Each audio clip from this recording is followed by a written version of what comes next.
పేరు పేరున అండ్ ముఖ్యంగా చెప్పాలంటే నారా రోహిత్ గారిది ఈ మూవీలో అండ్ సాయి గారిది పర్ఫార్మెన్సెస్ మైండ్ బ్లోయింగ్, అద్భుతం అద్భుతం అద్భుతం. చాలా బాగా చాలా కొత్తగా చేశారు. అండ్ ఐమ్ షూర్ అందరికీ ఈ సినిమా ఒక గొప్ప మైల్ స్టోన్ అవుతుందని నమ్ముతున్నాను. అలాగే అదితి శంకర్ గారు, ఆనంది గారు, దివ్యా పిల్లయ్య గారు అండ్ అజయ్ గారు, సందీప్ గారు, ఇలాగ ప్రతి ఒక్కరు, అజయ్ బాబాయ్ thank you so much. And ముఖ్యంగా అజయ్ కూడా నాకు వెరీ క్లోజ్. అండ్ కట్అవుట్ మాత్రమే 8 అడుగులు ఉంటాడు కానీ మనసు వెన్న పూస. అలాగే రైటర్ సత్య గారి దగ్గర నుంచి, చౌదరి గారి దగ్గర నుంచి, డైరెక్షన్ డిపార్ట్మెంట్ ప్రతి ఒక్కరికి పేరు పేరున థ్యాంక్ యూ. ఎవరైనా మర్చిపోతుంటే ఎస్పెషలీ మ్యూజిక్ డైరెక్టర్ గారు థ్యాంక్ యూ అండి. ఆఖరికి ఇది వద్దు వద్దు అనుకుంటున్నాను, కాకపోతే ఇంతమంది చూశాక నాకు చెప్పాల్సిన బాధ్యత అనుకుంటున్నాను.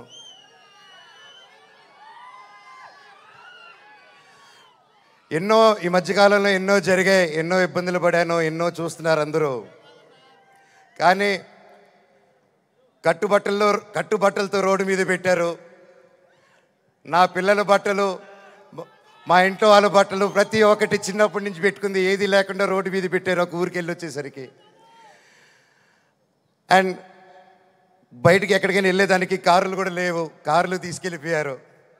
కానీ అన్న నాకేమైంది తెలుసా అన్న, శివుడు ఏ రూపంలో వచ్చాడు తెలుసా అన్న, ఫ్యాన్స్ రూపంలో వచ్చారన్న. ఇంటి బయట 20 కార్లు పెట్టారన్న నాకు వచ్చి. వాళ్ళే తీసుకొచ్చి ప్రతి ఒక్కరు వచ్చి అన్న మేమున్నాం మేమున్నాం మేమున్నాం అని నిలబడారు.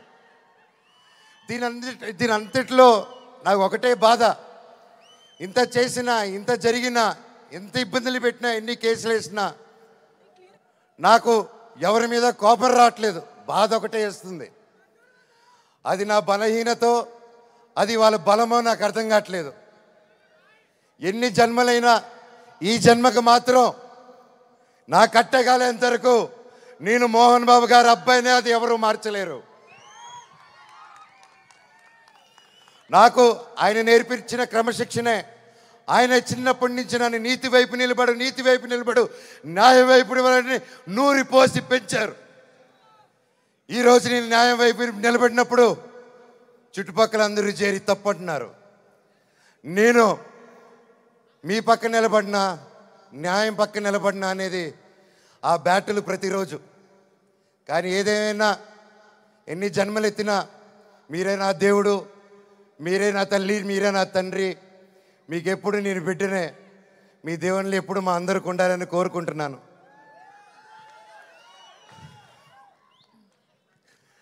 సరే, ఇది మాట్లాడితే ఇటు వెళ్ళిపోతున్నాను, సారీ. ఫైనల్గా ఈ మధ్య మనం చూస్తున్నాం, ఇండియాలో వార్ జరుగుతుంది.